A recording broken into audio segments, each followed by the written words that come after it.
বিষ্ণু ঈসা ইসলাম ইহসান দিয়ে, কোমল আচরণ দিয়ে, তার অনুগ্রহ দিয়ে তিনি অনেক কাফিরের হৃদয়কে জয় করে ফেলেছেন। সাইয়েদনা সুমামা ইবনে উসাল রাদিয়াল্লাহু তাআলা আনহুর কথা মনে পড়ে যায়। তিনি ছিলেন ইয়ামামার বাদশা। মদিনাতে বিশ্বনবীকে হত্যা করার নিয়তে এসেছিলেন, গোপনে গোপনে বিশ্বনবীকে হত্যা করে আবার ইয়ামামাতে তিনি ফিরে যাবেন। কিন্তু কি অবাক করা কাণ্ড, হত্যা করতে পারে নাই, সাহাবাদের হাতে তিনি ধরা পড়ে গেলেন। সাইয়েদনা সুমামা ইবনে উসাল রাদিয়াল্লাহু তাআলা আনহু হত্যার নিয়তে আসলেন, কিন্তু হত্যা করতে পারলেন না। সাহাবারা ওনাকে ধরে ফেললেন, ধরে মসজিদে নববীর পিলারের মধ্যে বেঁধে রাখলেন। সুমামা ইবনে উসাল, সিরাত থেকে শুনেন, সিরাত থেকে শোনাচ্ছি। রাদিয়াল্লাহু তাআলা আনহু ইয়ামামার অধিপতি ছিলেন। ইয়ামামা বিশ্বনবীকে হত্যার জন্য আসছেন, ধরা পড়ে গেছেন, এখন মসজিদে নববীতে বেঁধে রাখছেন, তার মানে বন্দী। তো এখন স্ট্যাটাস কি? বন্দী, ক্যাপটিভ। বিষ্ণু ঈসা ইসলাম সাহাবাদেরকে বললেন তার খোঁজ খবর নিও, সুমামা ইবনে উসালের খোঁজ খবর নিও। সাহাবার বলেন, ইয়া রাসূলুল্লাহ, আপনাকে হত্যা করতে এসেছে, তার তো কঠিন ক্যাপিটাল পানিশমেন্ট হওয়া দরকার, কঠিন শাস্তি হওয়া দরকার। বিশ্বনবী বললেন, না, আমি যেটা জানি তোমরা সেটা জানো না, তোমরা সুমামার সাথে ভালো আচরণ করো। বিশ্বনবী সুমামার কাছে গেলেন। প্রথম দিন যে তিনি কালেমার দাওয়াত দিলেন, ইমানের দাওয়াত দিলেন, ইসলামের দাওয়াত দিলেন, রিসালাতের দাওয়াত দিলেন, আখিরাতের দাওয়াত দিলেন। পরের দিন যে বিশ্বনবী সালাতের দাওয়াত দিলেন, যাকাতের দাওয়াত দিলেন, ইসলাম কি, কিভাবে, কেমন করে পালন করতে হয় চমৎকার আর্টিকুলেট করতে শুরু করলেন। তন্ময় হয়ে সুমামা ইবনে উসাল রাদিয়াল্লাহু তাআলা আনহু বিশ্বনবীর কথাগুলো শুনতে আরম্ভ করলো।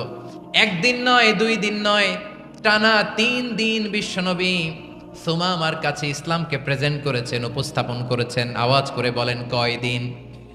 3 দিন। 3 দিন মসজিদে নববীতে বাধা। আর সাহাবীদেরকে বললেন তার খোঁজ খবর নিও, তোমরা যে রুটি বানাও এর মধ্যে সবচেয়ে ভালো আটার রুটিটা তারে দিও, সবচেয়ে রিফাইন্ড খেজুর, যেটা পিওর খেজুর, এটা তারে দিও। আর বিশ্বনবী নিজের উট থেকে দুধ দহন করে ওনার বাড়ির এক কর্মচারীকে বলেছেন, দুধ দহন করে সুমামার জন্য নিয়ে যেও। সুবহানাল্লাহ পড়বেন না? সবাই তো অবাক, ইয়ামামা থেকে আসছে নবীকে হত্যা করতে, বিশ্বনবী দেখে তারে জামাই আদর করে, তাকে মজার মজার খাবার দিও, দুধ দিও, আদর আপ্যায়ন করো। একদিন নয়, 2 দিন নয়, টানা 3 দিন বিশ্বনবী এভাবে সুমামার কাছে যেয়ে ইসলামকে প্রেজেন্ট করতে আরম্ভ করলেন, ইসলামকে উপস্থাপন করতে শুরু করলেন। আর তাকে চমৎকার এন্টারটেইনমেন্ট, আপ্যায়ন দিতে আরম্ভ করলেন। টানা 3 দিন যখন ইসলামের দ্য বিউটিজ অফ ইসলাম, ইসলামের সুমহান বাণী, সৌন্দর্য তার কাছে উপস্থাপন শেষ, তাকে আপ্যায়ন শেষ, বিশ্বনবী বললেন সাহাবাদেরকে, যাও এবার সুমামার হাতের পায়ের রশি দুটো খুলে দাও। তারা বললেন, ইয়া রাসূলুল্লাহ, কি বলেন আপনি? ও তো হত্যাকারী, সুযোগ পায় নাই, আপনারে মারতে পারে নাই, ছেড়ে দিলে আবার ও আপনার উপর তলোয়ার নিয়ে ঝাঁপিয়ে পড়বে। নবী, এই সিদ্ধান্ত আপনি নিতে যাবেন না। বিশ্বনবী বললেন, যেটা বলেছি সেটা করো, সুমামার রশিগুলো ছেড়ে দাও, সুমামার হাতে পায়ের রশিগুলো যে তোমরা খুলে দাও। সাহাবারা তর্ক জুড়ে দিলেন, লা ইয়া রাসূলুল্লাহ, এমনটা করবেন না, তো ভয়ঙ্কর ভয়ঙ্কর খুনি, কি জানি কি হয়ে যায়। বিশ্বনবী বললেন, না, তার হাতে পায়ের রশিগুলো খুলে দাও। সাহাবারা বিশ্বনবীর কথা মতো তার হাতে পায়ের রশিগুলো খুলে দিল। সুমামা মুহূর্তের মধ্যে মসজিদে নববী থেকে বের হয়ে ইয়ামামায় ফিরে না যে মসজিদে নববীর পাশে একটা খেজুর বাগান ছিল, সেখানে চলে গেলেন। সেখানে একটা ছোট্ট কুয়া ছিল, কুয়ার পানি দিয়ে তিনি গোসল করলেন। সুবহানাল্লাহ পড়েন। কুয়ার পানি দিয়ে গোসল করে মসজিদে নববীর সামনে এসে বিশ্বনবী এবং সাহাবাদের সামনে দাঁড়িয়ে সাব্বাবা উঁচু করে বললেন, আশহাদু আল্লা ইলাহা ইল্লাল্লাহ ওয়া আশহাদু আন্না মুহাম্মাদান আবদুহু ওয়া রাসূলুহু। আল্লাহু আকবার। আমি সাক্ষ্য দিচ্ছি আল্লাহ ছাড়া কোনো ইলাহ নাই, আর মুহাম্মদ আল্লাহ তাআলার প্রেরিত বান্দা এবং রাসূল। প্রিয় ভাইয়েরা, ইহসান দিয়ে যা জয় করা যায়, কঠোরতা দিয়ে সেটা কঠিনকালেও জয় করা যায় না। আওয়াজ করে বলেন ঠিক কি না? এবার সুমামা দাঁড়িয়ে বলে, ওগো নবী, আমি তো কালিমা পড়ে মুসলমান হয়ে গেলাম, এবার শোনেন, এই মুহূর্তের আগে আপনার চেহারার চাইতে নিকৃষ্ট কোনো চেহারা আমার কাছে ছিল না, কিন্তু শাহাদা পাঠ করার পরে আপনার চেহারার চাইতে উত্তম শ্রেষ্ঠ কোনো চেহারা আমার কাছে আর নাই। ও নবী, আজকের দিনের আগে ইসলাম ধর্মের চেয়ে নিকৃষ্ট অপছন্দনীয় কোনো ধর্ম আমার কাছে ছিল না, কিন্তু এই মুহূর্ত থেকে ইসলামের চেয়ে সেরা শ্রেষ্ঠ পছন্দনীয় কোনো ধর্ম আমার কাছে নাই।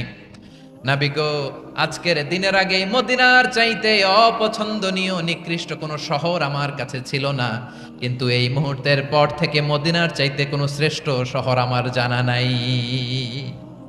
সে ছিল গমের বড় ডিলার, গম বেচতো। কি বেচতো? তার গম কিনে মক্কার লোকেরা রুটি খাইতো। সে ঘোষণা দিল, আজকে থেকে মক্কাবাসীদের জন্য সব গম আমি হারাম করে দিলাম, মক্কাবাসী এখন না খেয়ে মরে। সুবহানাল্লাহ পড়বেন না?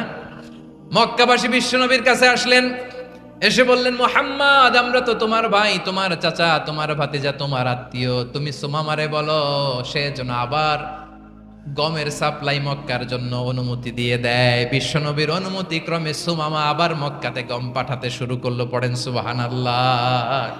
ইহসান, ইহসান দিয়ে আপনি যেটা জয় করতে পারবেন, you can win the heart of your enemies. ইহসান দিয়ে আপনি আপনার শত্রুর হৃদয়কে জয় করতে পারবেন। আওয়াজ করে বলেন ঠিক কিনা? এজন্য আল্লাহ বললেন, ওয়া আনফিকু ফি সাবিলিল্লাহি ওয়া লা তুলকু বিআইদিকুম ইলাত তাহলুকা ওয়া আহসিনু ইন্নাল্লাহা ইউহিব্বুল মুহসিনিন। তোমরা আল্লাহর রাস্তায় দান করবে আর নিজেরা নিজেদেরকে ধ্বংসের হাতে ঠেলে দিও না। তোমরা একে অপরের প্রতি ইহসান করবে, কারণ ইহসানকারীদেরকে আল্লাহ বড্ড ভালোবাসেন। সুবহানাল্লাহ পড়েন। আবার সূরা রহমানে আল্লাহ বললেন, হাল জাযাউল ইহসানি ইল্লাল ইহসান ফাবিআইয়ি আলা, সবাই পড়েন, ফাবিআইয়ি আলাই রাব্বিকুমা তুকাযযিবান। ইহসানের প্রতিদান হিসেবে ইহসানি হয়। বিশ্বনবী সুমামার প্রতি যেমন ইহসান করেছেন, সুমামাও ঠিক তেমন ইহসান ফিরিয়ে দিয়েছে। ঠিক কিনা বলেন? তাহলে এক নম্বরে হচ্ছে আদ, ন্যায় বিচার। দুই নম্বরে সবাই বলেন ইহসান, সদাচরণ। ইহসান দুই ধরনের প্রিয় ভাইরা, ইহসান ফিল ইবাদা, ইহসান ফিল মুআমালা। ইহসান ফিল ইবাদা হচ্ছে একাগ্র অনুভবে ইবাদতে ডুব দেওয়া, এর নাম ইবাদতের ইহসান। সুবহানাল্লাহ পড়ে। বিশ্বনবী বলেন ইহসান মানে কি জানো নাকি? হাদিসে জিবরিলে সাইয়েদনা জিবরিল আলাইহিস সালাম বিশ্বনবীকে বললেন, আখবিরনি আনিল ইহসান। নবী আমাদেরকে বলেন ইহসান মানে কি? বিশ্বনবী বললেন, আনতা আবুদাল্লাহ কাআন্নাকা তারাহু ফাইন লাম তাকুন তারাহু ফাইন্নাহু ইয়ারাক। ইহসান মানে হলো এমন ভাবে তুমি আল্লাহর সামনে নিজেকে উজাড় করে ইবাদত করবে, তুমি ভাববে তুমি আল্লাহকে দেখতে পাচ্ছ। আর এটা যদি ভাবা তোমার জন্য কঠিন হয়ে যায়, অন্তত এতটুকু তুমি ভাববা যে আল্লাহ তোমাকে দেখতে পাচ্ছেন। ঠিক কিনা বলেন? ও আমার বীর চট্টলার ভাইয়েরা, কেউ যেটা দেখে না সেটা দেখে কে? এই বিশ্বাস হৃদয়ের মধ্যে আছে? নামাজে যখন দাঁড়ান এই ফিলিংসটা আনা যাবে? হ্যাঁ, এশার সালাত তো এখনো হয় নাই না? আলোচনা শেষে এশার সালাত এখানে অনুষ্ঠিত হবে, তাই না? আচ্ছা বলুন তো, আমরা এশার সালাত পর্যন্ত বেঁচে থাকবো এই গ্যারান্টি আছে কার কার? হাত তোলেন। কয়েকজন হাত তুলছে পেছনে, না বুঝে তুলে ফেলছে। এশা পর্যন্ত যে আমরা হায়াত পাবো কোনো গ্যারান্টি আছে? সবাই আওয়াজ করে বলেন গ্যারান্টি আছে? গ্যারান্টি নাই। এজন্য বিষ্ণু ইসলাম বলেছে, এমন ভাবে নামাজে দাঁড়াও, ইবাদত করো, মনে করো হতে পারে এটাই আমার জীবনের শেষ নামাজ। পারফর্ম দ্য সালাহ as if this is your last and final prayer. এমন ভাবে সালাতে দাঁড়াও, ভাবো হতে পারে এটাই তোমার জীবনের শেষ নামাজ। এমন ভাবে নামাজে দাঁড়াও, ভাবো এটাই শেষ নামাজ। তাহলে নামাজে একাগ্রতা বাড়ায় দিবে কে? ফলে ইবাদতের ইহসান আমাদের অর্জিত হবে। আর মুআমালাতে ইহসান হলো, বিশ্বনবী বলেন, ইন্নাল্লাহা তাবারাকা ওয়া তাআলা কাতাবাল ইহসানা আলা কুল্লি শাই ফাইদা কাতালতুম ফাআহসিনুল কিতলা ওয়া ইযা যাবাহতুম ফাআহসিনুয যাবহা ওয়ালিয়ুহিদ্দা আহাদুকুম শাফরাতাহু ওয়ালিয়ুরিহ যাবিহাতাহু। ইহসান দুই ধরনের। আওয়াজ করে বলতে হবে কয় ধরনের? সবাই বলুন আওয়াজ করে, কয় ধরনের? একটা হচ্ছে ইহসান ফিল ইবাদা, ইবাদতে ইহসান। ইবাদতে ইহসান কি? একাগ্র অনুভব দিয়ে ইবাদত করা, মন প্রাণ দিয়ে ইবাদত করা। আর মুআমালাতে ইহসান কি? সব কাজে, দৈনন্দিন কাজে, কর্মে, সামাজিক অ্যাক্টিভিটিতে কোমলতা প্রদর্শন করা, অনুগ্রহের সাথে সবকিছু করা। আল্লাহ তাআলা ইন্নাল্লাহা তাবারাকা ওয়া তাআলা কাতাবাল ইহসান আলা কুল্লি শাই, তিনি সবকিছুর ব্যাপারে ইহসানকে আবশ্যক করেছেন। সবকিছুতে মুমিনের সব কাজে ইহসানের পরশ থাকবে। ওয়া ইযা কাতালতুম ফাহসিনুল কিতলা, বিশ্বনবী বলেন তুমি যখন কাউকে হত্যা করো ইহসানের সাথে করো। সুবহানাল্লাহ পড়বেন না? যখন হত্যা করো তখনও ইহসানের সাথে। আচ্ছা হত্যা করবো আবার ইহসান আসবে করতে করে তো মেরেই ফেলবো আমি। আল্লাহ, ও ভাই একজন খুন করেছে, খুনি রাষ্ট্রীয় আইনে তার শাস্তি হয়েছে ডেথ পেনাল্টি, মৃত্যুদণ্ড। এখন মৃত্যুদণ্ড দেখে আপনি যেমনি মন চায় তেমনি মারবেন লোকটারে? ওর নাক কেটে ফেলতে পারবেন? ওর কান কাটতে পারবেন? ওর চোখ উপড়ে ফেলতে পারবেন আপনি? যেমন মন চায় তার অঙ্গহানি করা যাবে না। ইহসানের সাথে তাকে হত্যা করো। সুবহানাল্লাহ, this is Islam, this is the true essence of Islam. ওয়া ইযা যাবাহতুম ফাহসিনুয যাবহা, যখন জবাই করবে তখনও ইহসানের সাথে জবাই করো। করব জবাই, ওইখানেও নাকি ইহসান। আচ্ছা কুরবানির দিন আমরা পশুগুলোরে কি করি বলেন সবাই আওয়াজ করে? জবাই। জবাই মানে তো এটারে মেরেই ফেলতেছি, একটু পরে তো টুকরো টুকরো করে গোশতগুলো খাবো, এটা তো খাবো, এটা তো মেরেই ফেলবে। বিষ্ণু বলে না, জবাইয়ের মধ্যেও মুমিনের জবের ভেতরেও ইহসানের পরশ থাকা চাই। যখন জবাই করবে প্রাণীটাকে হাত পা টাইট করে বেঁধে নাও, ছুরিটাকে শার্পেন করে নাও, ধারালো করে নাও, যাতে অল্প সময়ে জবাইটা হয়ে যায়, প্রাণীটা যাতে কম কষ্ট পায়। সুবহানাল্লাহ পড়ে। দিস ইজ কল্ড ইহসান। ইহসান আল্লাহ তাআলা যেমনি আদলের আদেশ করেছেন, ন্যায় বিচার জাস্টিস এনশিওর করতে বলেছেন, সমাজে ইহসানের ব্যবহার, ইহসানের অনুশীলন তিনি করতে বলেছেন। এজন্য মুমিনের প্রতিটি কাজে, আমার চট্টগ্রামের ভাইয়েরা আমার দিকে তাকান, খেয়াল করে শুনুন, মুমিন জীবনের প্রতিটি কাজে ইহসানের পরশ থাকা চাই। আমরা যেন আমাদের পরিবারের প্রতি ইহসান করি, আমরা যেন আমাদের কর্মচারীদের প্রতি ইহসান করি, আমরা যেন আমাদের কলিগদের প্রতি ইহসান করি, আমরা যেন আমাদের ভাইদের প্রতি ইহসান করি। মুমিন জীবনের প্রতি কাজে ইহসানের পরশ থাকার দরকার আছে না নাই? কথা বুঝতে পেরেছেন? তাহলে আল্লাহ তাআলার তিনটা আদেশ ছিল, কয়টা গেল? ভুলে গেছে, ভুলে গেছে চট্টগ্রাম। তিনটা আদেশের মধ্যে কয়টা বললাম? প্রথমে কি ছিল? আদল। 2 নম্বরে, 3 নম্বরে রব্বুল আলামিন বললেন ওয়া ইতা ইদিল কুরবা, নিকটাত্মীয়দেরকে দান করো। নিকট আত্মীয়দেরকে দাও, যারা তোমাদের ব্লাড কানেকশনের আত্মীয় তাদেরকে তোমরা দাও। এখানে জেনারেলি বললেন দাও, কি দিব সেটা তিনি এখানে বলেন নাই, সেটা তিনি সূরাতুল ইসরার মধ্যে বলেছেন। আল্লাহ বলেন ওয়া আতিযাল কুরবা হাক্কাহ, নিকট আত্মীয়দেরকে তাদের অধিকার, তাদের প্রাপ্য তোমরা বুঝিয়ে দাও।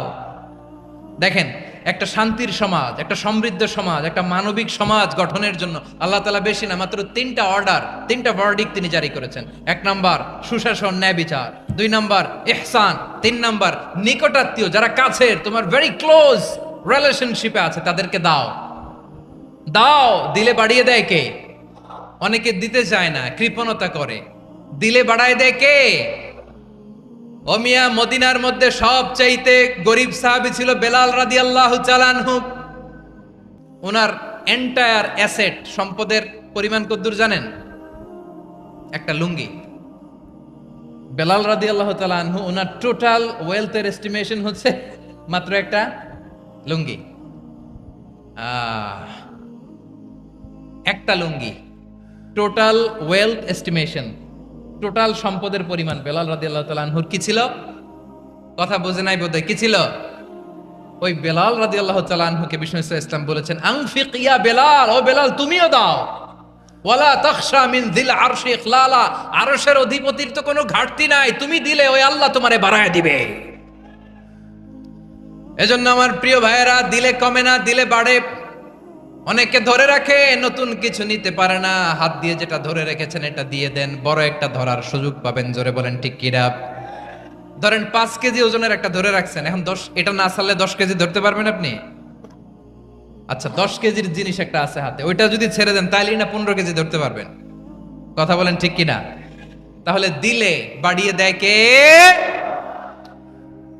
রব্বুল আলামিন বললেন 3 নাম্বার আদেশ হলো তোমাদের প্রতি সমাজটারে কেমন করে মানবিক সমাজ, সুন্দর সমাজ গড়বা। 3 নম্বর আদেশ হলো ওয়াআতিদাল কুরবা হাক্কা, নিকটাত্মীয়দেরকে তাদের প্রাপ্য বুঝিয়ে দাও। এই নিকটাত্মীয়দেরকে তাদের অধিকার বুঝিয়ে দেওয়া, প্রাপ্য বুঝিয়ে দেওয়াতে আমাদের গাফলতি আছে না নাই? চট্টগ্রামে নাই? মাশাআল্লাহ আছে, আছে। অনেকে দেখবেন অনেক আল্লাহওয়ালা, তাহাজ্জুদ গুজার, সেজদা দিতে দিতে কপালে কালো দাগ ফেলে দিছে, সে তার বোনের হকটা আদায় করে নাই। আছে না নাই? হ্যাঁ, এখানেও আছে। সর্বনাশ। অনেক বড় হাজী সাহেব, বিশাল লম্বা দাড়ি, ছেলেরে সব দিয়ে দিছে, মেয়েরে কিছু দেয় নাই, মেয়ের হক আদায় করে নাই। আছে না নাই? এই হাজী সাহেবেরা, এই আল্লাহওয়ালারা কিয়ামতের ময়দানে আটকে যাবে। আপনি অন্যের অধিকার নষ্ট করেছেন, তাদের রাইটস কে ভায়োলেট করেছেন। এজন্য আল্লাহ তাআলা বলেন, কারো অধিকার যদি কেউ নষ্ট করে, ওই সমাজটা মানবিক সমাজ কঠিনকালেও হতে পারে না। এজন্য 3 নম্বর আল্লাহ বললেন ওয়া ইতা ইদিল কুরবা, নিকটাত্মীয়দেরকে দাও। কি দিবা? তাদের অধিকার দিয়ে দাও। বোনের অধিকার বুঝিয়ে দাও, মেয়ের অধিকার বুঝিয়ে দাও, ফুফুর অধিকার বুঝিয়ে দাও। দেখবেন অনেক মায়েরা ছেলের পাতে মুরগির রান দেয়, মেয়ের পাতে দেয় মুরগির ঠ্যাং। এরকম আছে না নাই? ছেলেরা কি দেয়? মুরগির। মেয়ের পাতে কি দেয়? তো মেয়ের কি মুরগির রান খেতে মনে চায় না? মনে চায় না? এমনটা করা যাবে না। নিকটাত্মীয়দেরকে অধিকার দিয়ে দাও, নিকটাত্মীয়ের সাথে সুসম্পর্ক রাখো। আদেশটা কার? এজন্য প্রিয় ভাইয়েরা, জীবনে যদি বারাকা অর্জন করতে চান, নিকটাত্মীয়দের সাথে সুসম্পর্ক রাখতে হবে, তাদের জন্য উপহার পাঠাতে হবে। বিশ্বনবী বলেন লা ইয়াদখুলুল জান্নাতা কাতে, যে ব্যক্তি আত্মীয়তার সম্পর্ককে ছিন্ন করে দেয়, সে কশিনকালেও আল্লাহর জান্নাতে ঢুকবে না। আপনি কি এটারে সহজ হাদিস মনে করছেন? এটা সহজ কথা? আপনি ভাবছেন আপনার নামাজ আপনারে বাঁচাতে পারবে, আপনার রোজা বাঁচাতে পারবে, আপনার তাহাজ্জুদ আপনারে বাঁচাতে পারবে? আপনি অধিকার নষ্ট করলে কিছুই আপনারে বাঁচাতে পারবে না। এজন্য নিকট আত্মীয়দেরকে দিতে হবে বেশি বেশি। বিশ্বনবী বলেন ইন্না সাদাকাতা আলাল মিসকিনি সাদাকা ওয়া আলা যির রাহিমি ইসনাতান সাদাকাতুন ওয়া সিলা। মিসকিন রে দান করলে শুধু দানের সওয়াব হয়, নিকট আত্মীয়কে দান করলে দুইটার সওয়াব হয়। সাদাকার সওয়াব হয়, আবার আত্মীয়তার বন্ধন অটুট রাখার সওয়াব হয়ে যায়। আবার বিশ্বনবী বললেন মান সাররাহু আইয়ুবসাতা লাহু ফি রিজকিহি ওয়া ইউনসা লাহু ফি আসারিহি ফালইয়াসিল রাহিমা। যে ব্যক্তি তার রিজিকের প্রশস্ততা চায় আর হায়াতে বরকত চায়, সে যেন তার আত্মীয়ের সাথে সুসম্পর্ক রাখে। আমার প্রিয় চট্টলার ভাইয়েরা, আমাদের রিজিক বাড়ুক, এটা আমরা চাই কি চাই না? সবাই চান? হ্যাঁ, আমাদের রিজিকে প্রশস্ততা আসুক, চাই কি চাই না? আমাদের হায়াতে বরকত আসুক, আমরা চাই কি চাই না? এই দুইটা যদি চান, তাহলে নিকটাত্মীয়দের সাথে সুসম্পর্ক রাখবেন। পারবেন? তাহলে সমাজটারে মানবিক সমাজ বানায় দিবে কে?